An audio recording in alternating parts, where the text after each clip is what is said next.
Entonces yo una que me planteé fue, ¿de dónde puede venir el flamenco? Hay muchísima gente desde que Mairena escribió su libro, a media con otro, y entonces ellos defendían la tesis gitana del flamenco. Él se sentía muy gitano y entonces defendía que el flamenco es una cosa de gitano.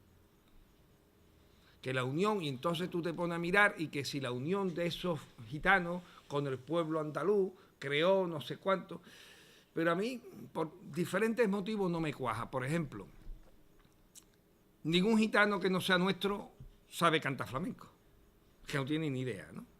Al que más se le parece ese que le llaman Manitas de Plata, uno que era francés, que sí, pero la música que hacía no tiene que ver con el flamenco, hacía una música más bien de variedad, ¿no? Entonces decía, bueno, si no hay ningún flamenco fuera de aquí, ¿por qué? ¿No? Luego, si te pones a estudiar la historia, te das cuenta que los gitanos en sí nunca se unieron, nunca se asentaron. Ellos preferían que le cortaran la oreja, y cortaran incluso las dos y lo mandaran a galera, antes de asentarse, porque asentarse para un gitano era perder su identidad. Entonces, si el gitano poco más o menos llegaba a un pueblo como este, se ponían las afueras, el pueblo ya tenía que tener mucho cuidadito porque ellos vivían de lo que podían rapiñar, y lo que se dedicaban era al rebusco de la aceituna, o se buscaban a... No había un contacto tan fuerte como para que de ese contacto saliera algo tan importante como el flamenco. Aquí no ha habido ese contacto tan importante. Tiene que haber algo. Entonces, me fui a lo primero que había que hacer, que es ¿de dónde viene la palabra flamenco? Según el diccionario no tiene... El diccionario de la lengua española parece que es enemigo de Andalucía. Entonces todas las palabras que son nuestras pone de origen desconocido, ¿no? O sea, nos tienen muy, muy poco cariño. Por ejemplo, el habla que se tenía en Al-Ándalus se llamaba algarabía. Viene de algar. Algar significa occidente. Por eso el algar portugués. Sabéis que toda la parte sur de Portugal es el Algarve. Algarve viene de una palabra, andalusí, que es algar, que significa occidente. Algarabía, el árabe de occidente. No hay que ser demasiado, no hay que ir a Salamanca para averiguar que algarabía significa el árabe de occidente, o sea, el árabe que se habla en occidente. Bueno, pues de esa algarabía, si cogéis el diccionario, dice que algarabía es habla confusa, ruidos, no sé qué.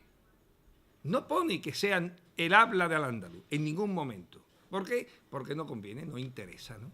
Posiblemente el español, el castellano, lo que hablamos nosotros ahora, sea una evolución de la algarabía, porque es que no había otra cosa. La algarabía era un idioma que estaba a caballo entre el árabe y el romance. O sea, el romance es la lengua que viene del latín. Entonces la algarabía se hablaba mitad romance, mitad árabe. Era una mezcla. Y eso es lo que hablaba la gente por la calle. Otra cosa es el árabe culto, que se utilizaba para escribir, para los documentos oficiales, cosa que luego pasaría con el latín. Y en el siglo XVI cualquier persona que se preciara escribió un libro en latín, no lo escribía en castellano. Bueno, pues entonces se escribía en árabe, porque era el idioma culto. Pero la gente por la calle, lo que se hablaba era esa lengua, mitad latín, o mitad ya romance, mitad árabe, que es con lo que se mezclaba. Hay incluso algún inteligente, lo he escuchado, de estudiosos, que dicen que el romance lo hablaban los mozárabes y los musulmanes hablaban en árabe. Digo eso, y 800 años vecinos, y tú hablas una cosa y yo otra. O sea, eso no se lo cree nadie, ¿no?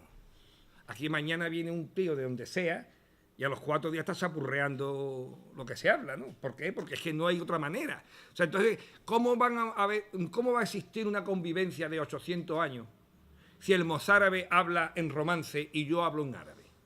¿Cómo? Y somos vecinos. Eso es imposible. ¿Qué es lo que surge? Un idioma mezcla de los dos, que es la algarabía. Mezcla de tu lengua y mezcla de la mía. Y eso surge, y de ahí surge ese habla. La algarabía desarrollada es el castellano que hablamos hoy en día. Por eso la preponderancia de la letra A. Cuando dice gua, significa agua, río. Agua, gua, agua. ¿No? Agua, gua. O sea, si está más claro, el agua, ¿no? O sea, que no hay que inventar demasiado, o sea, si casi todas... Yo tengo aquí una transcripción de un... Lo que sucede es que la algarabía se escribía con caracteres árabes. Y entonces, si tú lo ves, piensas que es árabe. Te lo tienen que leer. Si te lo leen, dices, esto lo entiendo. Porque al leerla, ya no es árabe. Ya al leerla, tú ya la entiendes. Entonces, lo que se hizo, y eso lo hizo Alfonso X, el sabio, fue cambiar la grafía árabe por grafía latina. Y surge el español. O sea, el castellano. ¿Por qué? Cambió la grafía. Y entonces, yo tengo aquí un poema que en origen estaba escrito en grafía árabe, ha sido puesto en grafía latina, y cualquiera lo puede leer, ¿eh? Dice, ¿qué faelo yo, mamá? O sea, ¿qué haría yo, madre? Eso es castellano antiguo. Entonces, el castellano antiguo, si leemos textos de esa época, pero en grafía latina, podríamos leerlo como el que lee castellano antiguo. O incluso más antiguo, arcaico. Pero ya tú ves que ahí ya venimos, ¿no? De ahí. Pero eso es una cosa que nunca nos lo van a consentir, ¿eh? O sea, eso que los andaluces digamos que nosotros somos los que aportamos el idioma, eso no nos lo van a consentir nunca, aunque exista, sea palpable, ¿no? Pero no lo va a consentir ni siquiera la Universidad Andaluza. Es la primera que va a decir que no, que estamos pirados, ¿no? Pero es así. Por eso nosotros hablamos como queremos, porque para eso es nuestro, y los castellanos tienen que hablarlo bien porque es aprendido, ¿no? Entonces, dice el diccionario que el flamenco es natural de Flandes.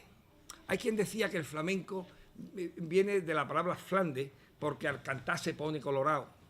Y yo, tú estás en Holanda, ¿tú crees que en Holanda alguien puede cantar flamenco? Podrán cantar otras cosas, flamenco no, ¿no? Luego hablan de que si del pájaro, de chulo insolente, ponerse flamenco, pero no habla en absoluto para nada de dónde viene el origen. Entonces, estudiando, Blas Infante ya hace mucho tiempo dijo que flamenco podía venir de dos palabras. Falah es la primera, falah, eso es árabe, eso es del que se hablaba en Andalucía. Falah, que significa campesino.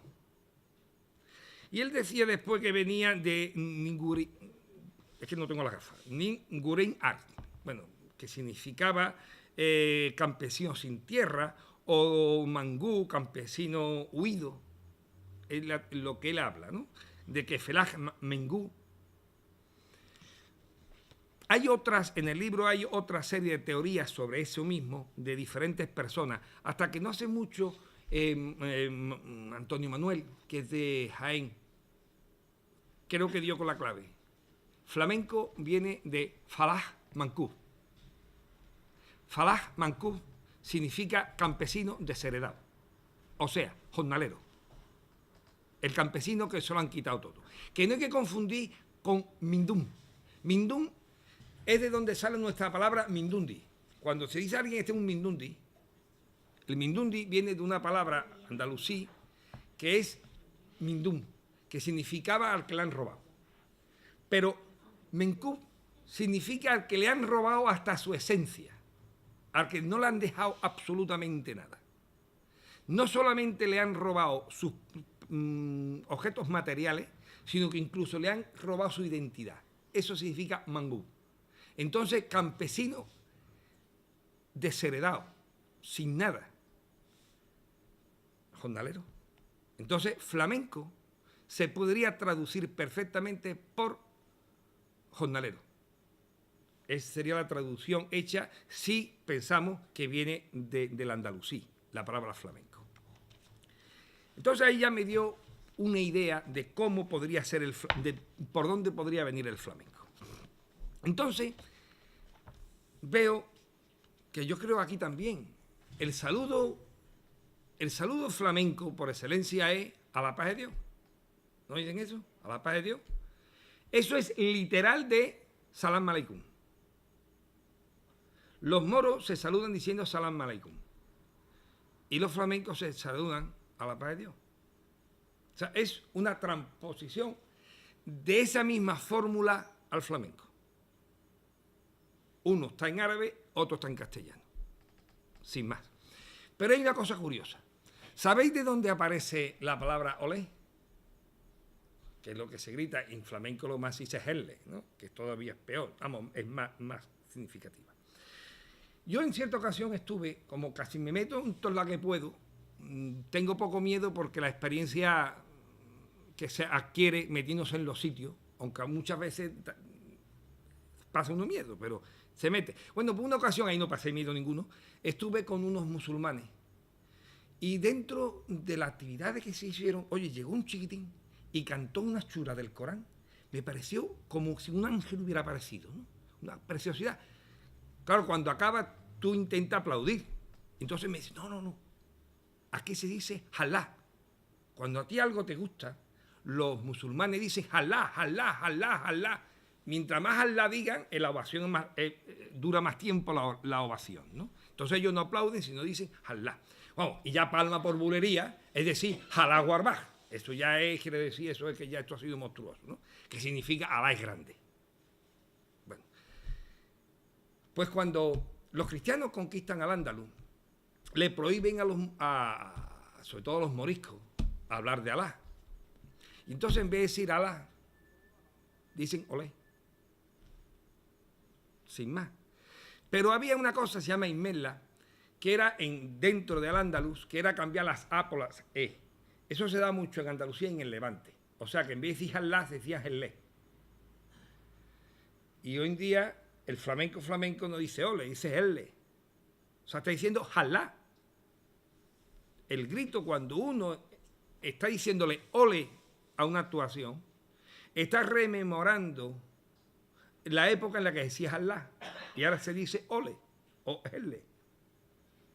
Sin más. Entonces nuestro ole y el Alá es lo mismo. Pero es que si había estado alguna vez en un país musulmán, yo la última vez estuve en Túnez y recuerdo estábamos de broma, pues estábamos solos en un lugar y escuchamos al muezzin cantando desde el minarete. Y me preguntó uno como si estuviese en una entrevista, ¿qué te parece? Digo, yo que el niño de los rizos va a cantar una soleá de escándalo.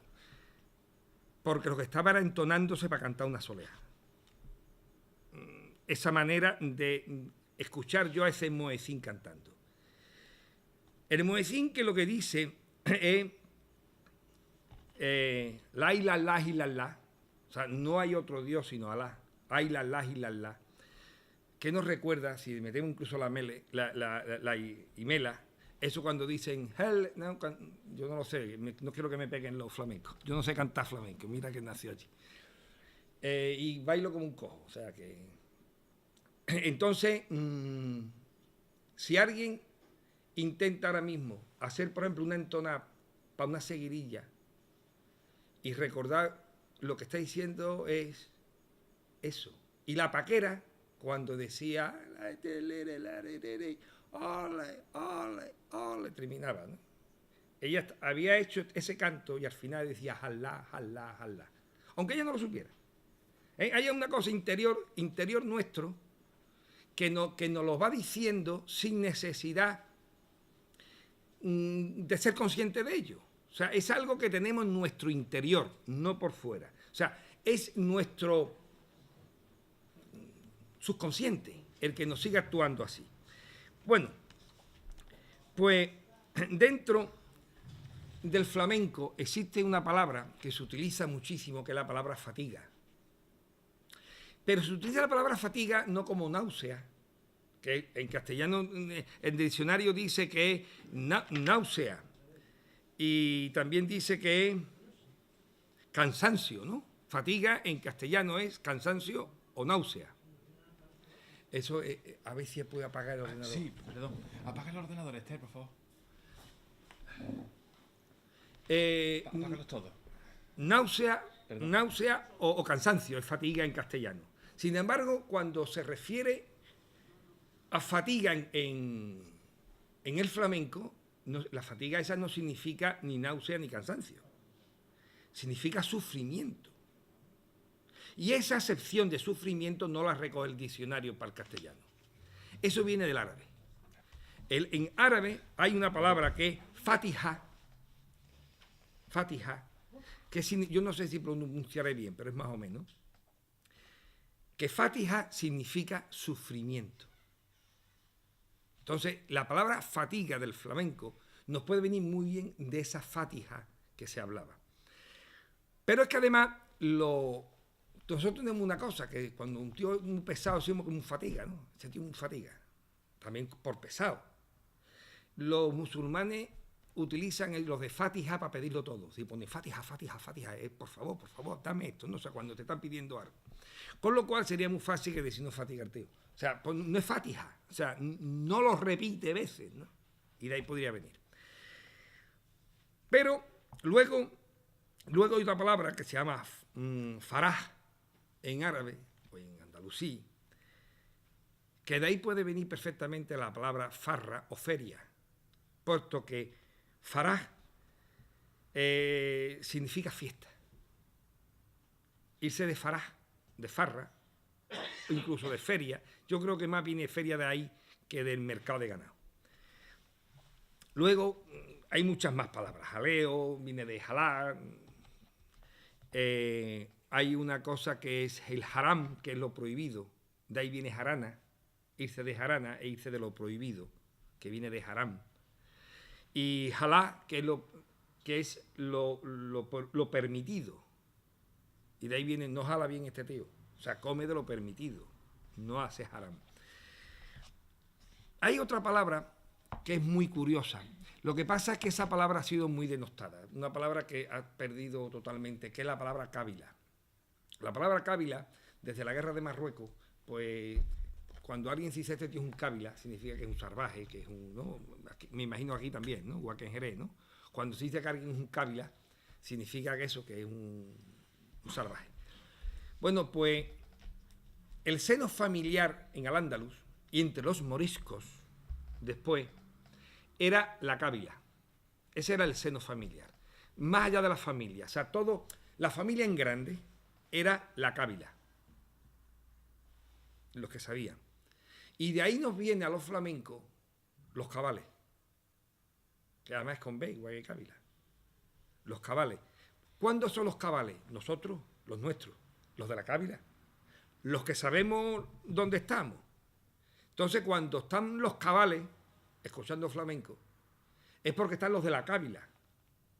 Lo que pasa es que como la palabra cábila tiene tan mal sonido ya, pues no se utiliza. Pero cabal viene de cábila. O sea, el seno familiar. Cuando se reúne gente a escuchar flamenco, está reunido la cábila nuestra familia, los cabales, que es la traducción, y esa palabra ya no es malsonante, ¿no? Guitarra viene de guitar, que es un instrumento, la guitarra es un instrumento andalusí, ¿no? Eso no. Macho viene de machus, que significaba fuerte, vigoroso. Por eso cuando un cantao mete un macho, se hace fuerte, vigoroso, ¿no? Sube. Y viene de machus. Bulería podía venir de bularya, que es boda en andalusí. La boda en andalusí significa bularya. Y de ahí puede venir perfectamente bulería, porque la bulería, bueno, como ahora llaman las alboradas y las bulerías son como primas hermanas. O sea, la bulería podría ser perfectamente un cante que se cantaba en las bodas. La caña viene de gunnía, y eso ya no es cosa mía. Que la caña, la palabra caña, para el cante de caña, viene del árabe, eso está admitido por casi todo el mundo. Farruca viene de farrar, que se traduce por valiente. La farruca es un cante valiente, como su nombre farraj indica. Pero hay una cosa simpática, que es cuando una mujer se viste. Vamos a ver si yo lo veo. Yo nunca me traigo las gafas. Hay una palabra que es faralaes, que es un extraño plural de faralá. Es que a la palabra faralaes le pasa como a sofales o achalere, ¿no? Que es un sofá, que es un plural extraño, porque si el singular es faralá, el plural sería faralás. Sin embargo, se dice faraláes. Bueno, es una particularidad. Bueno, pues faraj, ya dije antes que significaba fiesta. Y lav o lev significa vestido. O sea que faralae o farajlev sería en andalusí sería farajlev, significaba vestido para la fiesta. ¿Y qué es un faralae si no es un vestido para la fiesta? Aunque el diccionario dice otra cosa. El diccionario dice que son unos volantes, que no sé qué. Bueno, ellos sabrán, ¿no? Pero nosotros sí sabemos lo que es un faralae. Y es un vestido para la fiesta. Y ya digo, y viene de dos palabras faralev, que es vestido y fiesta. Claro, todo eso me hacía a mí decir, bueno, oye, pues si tanto tiene el flamenco en sus palabras, en sus conceptos, de lo andalusí, pues yo creo más bien que el flamenco sea más andalusí que gitano. O sea, que nos viene a nosotros de mucho más atrás.